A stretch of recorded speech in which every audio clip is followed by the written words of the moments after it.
আপনিও রাজশাহী ইউনিভার্সিটির চারুকলার drawing class your পূর্ণাঙ্গ প্রস্তুতি নিতে পারেন এবং তাদের মতো সাকসেসফুলি কিন্তু চান্স পেতে পারেন আমাদের আনঅফিসিয়াল আর্টস অনলাইন প্ল্যাটফর্ম থেকে। কোর্স অলরেডি রানিং রয়েছে, free of cost. Online exam দেওয়ার জন্য আমাকে সোশ্যাল মিডিয়ায় নক দিন। যখন আমরা একটা লোগো আঁকাবো তখন অবশ্যই ওই লোগোর ক্ষেত্রে প্রথমে হচ্ছে লোগোটা কিসের উপর বেস করে হচ্ছে বা বৈশিষ্ট্য, এটা মাথায় রাখতে হবে। দ্বিতীয়ত হচ্ছে টোটাল যে কনসেপ্টটা আছে লোগোর আইডিয়া, সেটা যেন ভালোভাবে উপস্থাপিত হয়। একটা লোগো হচ্ছে কোম্পানির পরিচিতি। তো introduction of any person or any topic বা সাবজেক্ট রিলেটেড।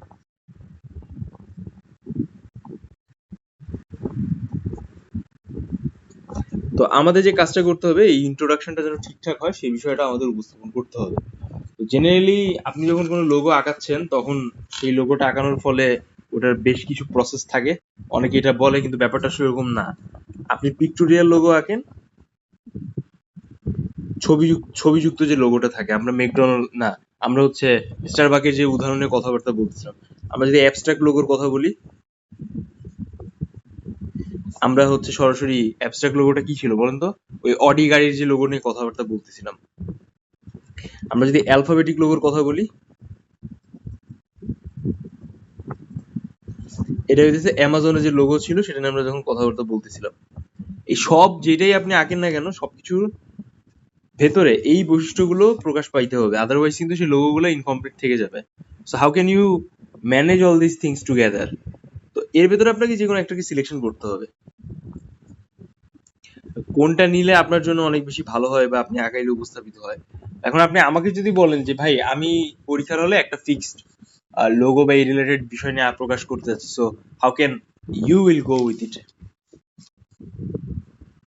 ঠিক আছে, সো সেক্ষেত্রে আমি আপনাকে বলবো যে আপনি যাই আঁকেন না কেন, আপনি পিক্টোরিয়াল আর অ্যালফাবেটিক এটাকে মিক্স করে রাখতে পারেন। দেখেন এইভাবে এটাকে আপনি এই ওভাল শেপের ভিতর রাখতে পারেন, সার্কেল শেপেও আঁকতে পারেন, অথবা বক্স শেপেও আঁকতে পারেন, অথবা এনি কাইন্ড অফ লাইক কি বলা যায়, এইরকম টাইপের শেপও আঁকতে পারেন।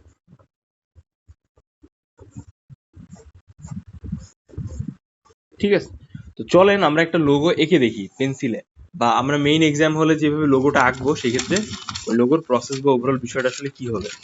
আপনি প্র্যাকটিসের জন্য বাসায় পুরাতন খাতা বা যে কোনো টাইপের ড্রয়িং এই আঁকতে পারেন, বাট মেইন এক্সামে কিন্তু আপনাকে একটা প্রপার পেজেই আঁকতে হবে।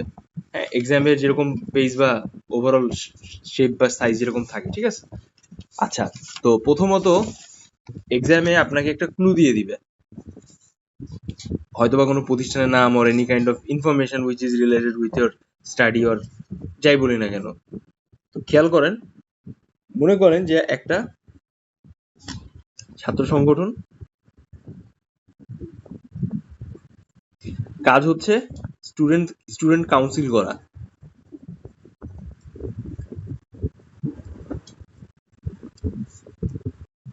এখন আপনাকে বলা হইলো যে এই স্টুডেন্ট কাউন্সিলে একটা লোগো আঁকো। ঠিক আছে, তো এখন আপনি কিভাবে আঁকবেন এই প্রসেসটা আমরা একটু বুঝি। হ্যাঁ, আমরা ট্রাই করবো যে এই একটা লোগো থ্রুতেই টোটাল বিষয়টাকে অবজার্ভ করা বা উপস্থাপন করা। ঠিক আছে, সো এটার জন্য আমরা কি রেফারেন্স দেখবো নাকি ডিরেক্টলি আঁকবো? যখন কোনো লোগো আঁকবেন তখন সরাসরি হচ্ছে তার বাইরের যে পার্টটা আছে সেটাকে আগে উপস্থাপন করতে চেষ্টা করতে হবে। আপনার ওভারঅল লোগোর প্যাটার্নটা আসলে কেমন হবে খেয়াল করুন।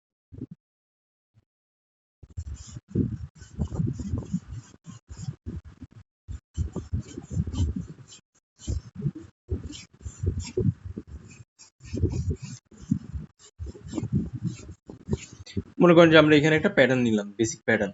ঠিক আছে,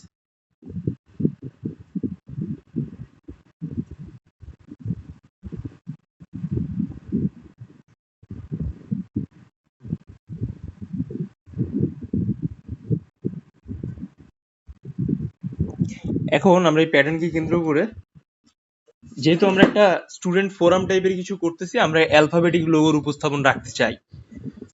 তো এই জন্য হচ্ছে আমরা এখানে সবার আগে কি করবো বলেন, একটা অ্যালফাবেট নিব।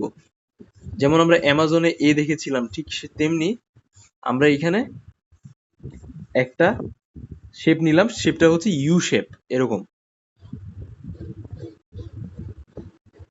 ঠিক আছে, সো চলেন আগে আমরা ওটাকে কভার আপ করি বা আঁকানোর চেষ্টা করি।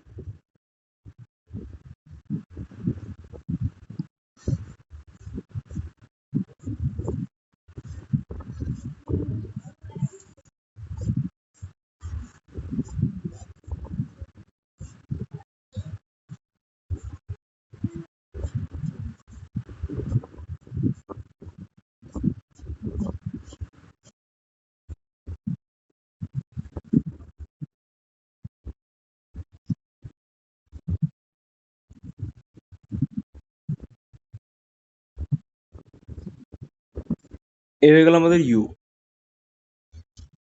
এখন অনেকে আছে এই ইউটাকে মডিফাই করে অনেক কিছু করে, কিন্তু আপনি যেটা করতে পারেন, এইটাকে মডিফাই করে অথবা এর সাথে কিছু এক্সট্রা এলিমেন্ট অ্যাড করে,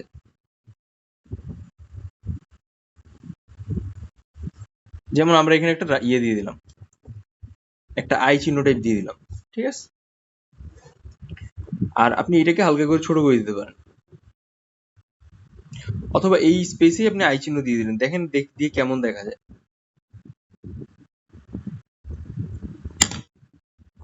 তো আমরা এটাকে মুছে দিই,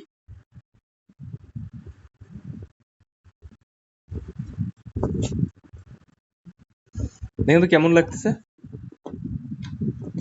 তো এইভাবে আপনি একটা প্যাটার্নে লোগোটাকে উপস্থাপন করতে পারেন।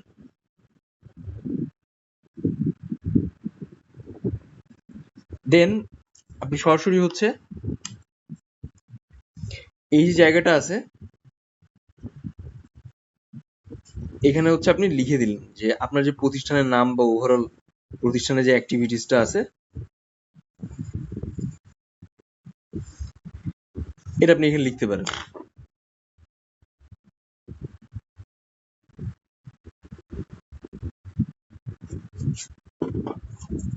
ঠিক আছে, যেমন আমি লিখলাম আনঅফিসিয়াল আর্ট।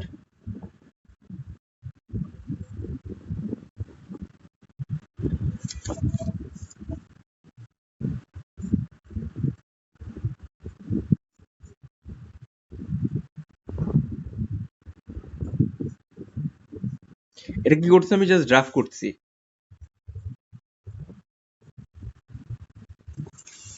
স্টুডেন্ট কাউন্সিল,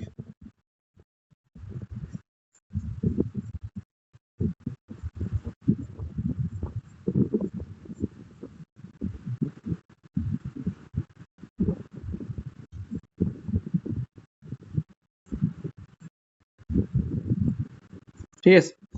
এইখানে যে ঘটনাটা ঘটতেছে যে আপনি যে লোগোটা আঁকাইতেছেন,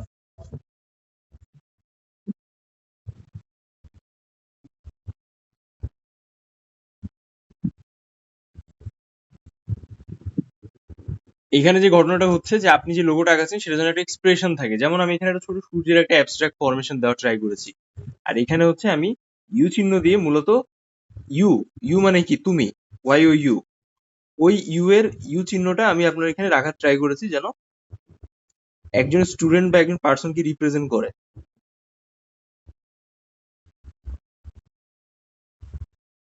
আর আমি ব্যাকগ্রাউন্ডে হচ্ছে নামটা লিখেছি, তাই না?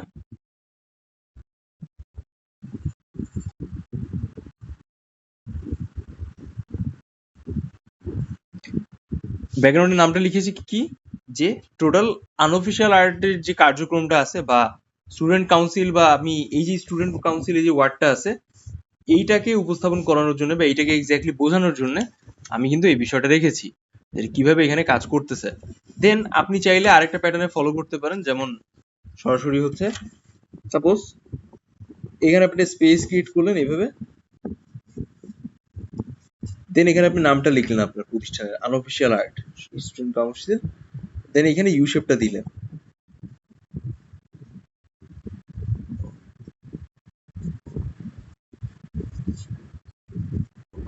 এই, ঠিক আছে, এইভাবে আপনি রাখতে পারেন, এভাবে হতে পারে,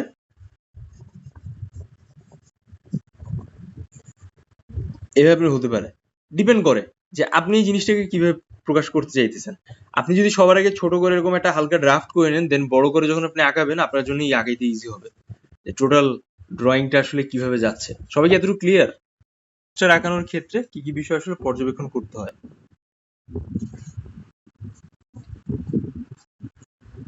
how many terms we need to fulfil A poster drawing? সবার আগে একটা স্পেসিফিক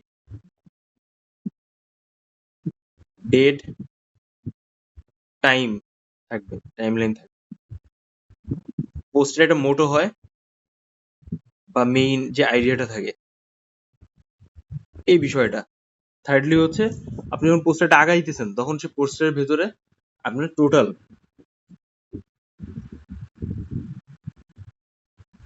অ্যাব্রিভিয়েশন থাকবে, ঠিক আছে। ওভারঅল প্রেজেন্টেশনটা আসলে কি, বা পোস্টারের থ্রুতে আপনি কিভাবে রিপ্রেজেন্ট করতেছেন ওই ওভারঅল ব্যাপারটাকে। এখন মনে করেন যে আপনাকে বলা হইলো যে একটা কোয়েশ্চেন, একটা পোস্টার আঁকো, একটা স্টুডেন্ট কাউন্সিল, কি স্টুডেন্ট কাউন্সিল স্টুডেন্টদের জন্য কি করতেছে বলেন তো? একটা স্টুডেন্ট কাউন্সিল স্টুডেন্টদের জন্য একটা ওয়ার্কশপ অ্যারেঞ্জ করেছে, ঠিক আছে। এইটার উপর বেস করে আপনাকে আঁকতে হবে। তো যেহেতু ওয়ার্কশপ অ্যারেঞ্জ করেছে, এখন ওয়ার্কশপটা কিসের উপর হবে ইউ ডোন্ট নো। এর মানে হইতেছে এখানে আপনি আপনার ইচ্ছা মতো বিষয়টাকে উপস্থাপন করতে পারতেছেন। অবশ্যই সেটা এডুকেশনাল বিষয় হইতে হবে বা এডুকেশন রিলেটেড ইনফরমেশন আপনাকে ওইখানে আগাইতে হবে, তাই না? স্বাভাবিক ব্যাপার। আপনার স্পেসটা কেমন? অবশ্যই পরীক্ষা হলে এরকম একটা বক্স শেপের দেওয়া থাকে সাধারণত, যার ভিতরে আঁকতে হয়, অথবা আপনাকে ডিরেক্টলি এরকম ব্ল্যাঙ্ক কাগজ দিয়ে দেওয়া হবে, জাস্ট লাইক দিস। এরকম ব্ল্যাঙ্ক কাগজ দিয়ে দেওয়া হবে, আপনি সেই ব্ল্যাঙ্ক কাগজে আঁকবেন। তো কিভাবে আমরা সাজাইতে পারি, সবার আগে আমরা এটা একটু বুঝি। প্রতিটা পোস্টার আঁকানোর ক্ষেত্রে কিছু স্পেসিফিক বিষয় ফলো করা লাগে। তার ভেতরে প্রথমটা হইতেছে কি বলেন তো? না জানাটাই স্বাভাবিক। প্রথমটা হচ্ছে যে একটা পোস্টার আঁকানোর আগে সবার আগে আপনার যে ডিজাইনটা হবে সেই ডিজাইনটা ওভারঅল লুকেটিভ ব্যাপারটা কেমন হবে। তো এটা যদি দুটো ব্যাপার মেনটেন করতে হয়, ফার্স্ট অফ অল অ্যালফাবেট,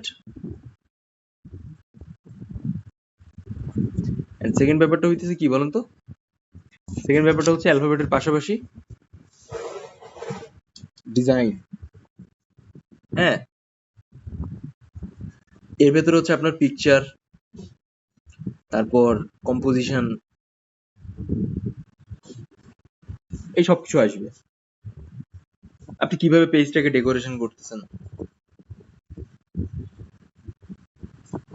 এই তিনটা জিনিস আসবে।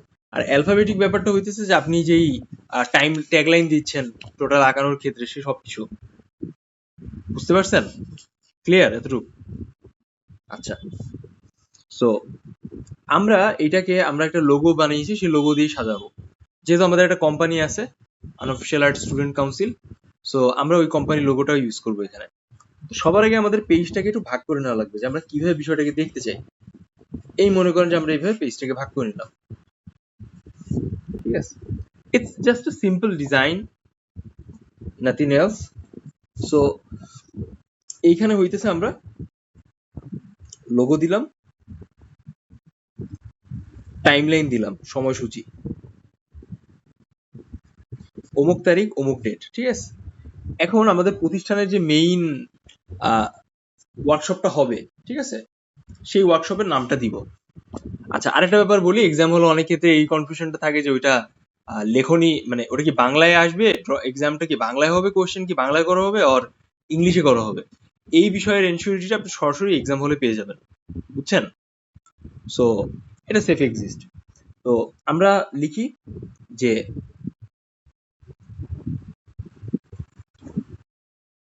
উন্মুক্ত বক্তব্য কর্মশালা, নাকি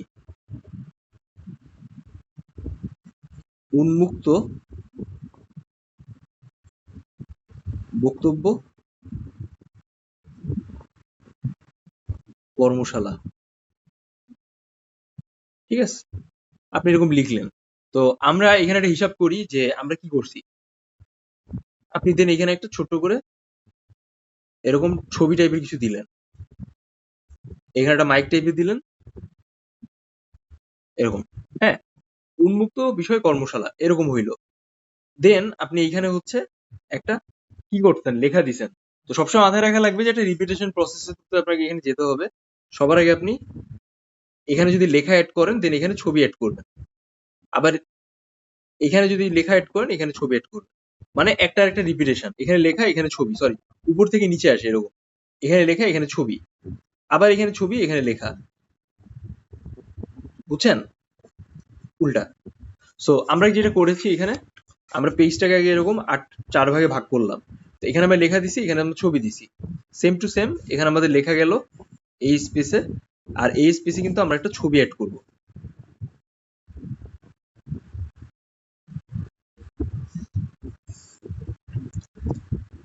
বা এখানে হচ্ছে আপনি সরাসরি অন্য কোনো একটা বিষয়কে উপস্থাপন করতে পারেন ফর আইডিয়া জেনারেট। 3 টাইপের প্রসেসের থ্রুতে যাওয়া যেতে পারে। মনে করেন আপনি 3টা বিষয় ভাগ করলেন, লেখা, ছবি, লেখা, অথবা ছবি, লেখা, ছবি, এরকম। It's kind of like Facebook পোস্টের মতোই ব্যাপারটা। আর স্ট্রাকচারালি ওরকম কোনো কমপ্লিকেটেড কিছু নাই, আপনি জাস্ট সিম্পলি অ্যাড করলেন।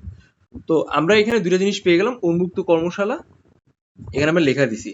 সো এখন আমাদের হচ্ছে কি দরকার বলুন তো, ট্যাগলাইন দরকার, তাই না? তো ট্যাগলাইন যদি আমাদের দেওয়া হয়, এখানে আমরা কিভাবে ট্যাগলাইনটা অ্যাড করবো সেটা আমরা একটু বুঝি।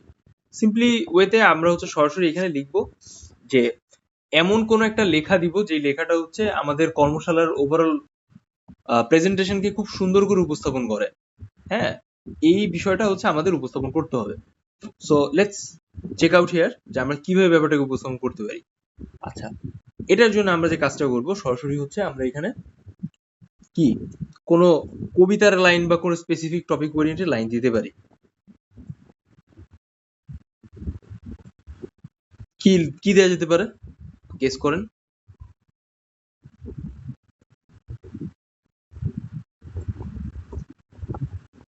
আপনি হচ্ছে দুটা কাজী নজরুল ইসলামের কবিতার লাইন দিয়ে দিতে পারেন যে কাজী নজরুল ইসলামের একটা কবিতা ছিল, কবিতাটা হইতেছে যে কয়েস নাম সুকুমার রায়ের, আমাদের দেশে হবে সেই ছেলে কবে, কথায় না বড় হয়ে কাজে বড় হবে। ঠিক আছে, এই আপনি এটা দিয়ে ওভারঅল ব্যাপারটাকে উপস্থাপন করতে পারেন। উন্মুক্ত বক্তব্য কর্মশালা, ছবি দিলেন ছোট্ট করে একটা। If you feel if you feel that যে আপনার এই ছবিটা হইতেছে ভালো এক্সক্লুসিভ হচ্ছে না, দেন আপনি সেটা ছোট করে রাখতে পারেন, আপনি বাকিটা লেখা দিয়ে ভরতে পারেন। Otherwise if you have enough idea how to do a proper picture oriented poster, then you will go for it. এটা সব থেকে বেশি বেস্ট সলিউশন অ্যান্ড অপশন আর কি। তো আমরা একটু বড় করে আঁকি, ঠিক আছে? আমরা যখন ছোট করে উপস্থাপন করলাম, দেন আমরা একটা নতুন টপিকে বড় করে আঁকি। মনে করেন যে স্টুডেন্ট কাউন্সিল আপনার একটা কি বলে ইয়াং চিলড্রেনদের উদ্দেশ্যে একটা এডুকেশনাল কিছু উপস্থাপন করতে চায়। তো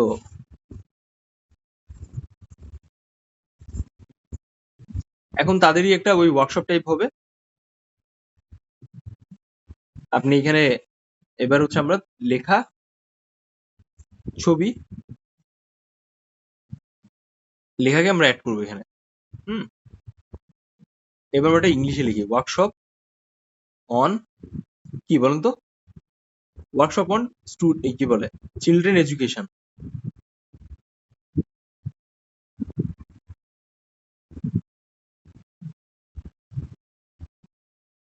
এখানে আপনার প্রতিষ্ঠানের লোগোটা দিলেন, তারপর ডেডলাইন দিতে পারেন আপনার মতো করে, এটা এখানে ওয়ার্কশপ অন এটা রাখতে পারেন। দেন এখানে হইতেছে আপনি একটা বই আঁকাইলেন, এটা জাস্ট হচ্ছে আমি দেখাচ্ছি, বুঝছেন? এখানে কিছু ব্যাকগ্রাউন্ডে মোমবাতি টাইপ দিলেন অথবা ওভারঅল বিষয়টা দিলেন জাস্ট উপস্থাপন করার জন্য, দেখতে যেরকম ভালো লাগে। দেন আপনি এখানে হচ্ছে আপনার মোটোটা দিলেন যে সবার জন্য শিক্ষা, এরকম দিলেন। এর ফলে আপনি কিন্তু একটা কমপ্লিট অ্যাপ্রোপ্রিয়েট বিষয়টা পেয়ে গেলেন। তো আঁকানোটা খুব কমপ্লিকেটেড কিছু না, আঁকানোটা প্রায় ইজি টাস্ক, বাট ওই আইডিয়াটা জেনারেট করাটাই মেইন ব্যাপার। আপনাকে মেইন এক্সাম হলে দুটো বিষয় খুব গুরুত্ব দেওয়া লাগবে, আপনি যাই আঁকেন না কেন। ফার্স্ট অফ অল আপনার আঁকানোটা অ্যাপ্রোপ্রিয়েট হচ্ছে কিনা, আইডিয়া জেনারেটটা ভালোভাবে হচ্ছে কিনা ইন টাইম, ঠিক আছে? সো এভাবে হচ্ছে আপনি একটা কমপ্লিট ড্রয়িং আঁকাইতে পারেন। এখন বলেন আপনি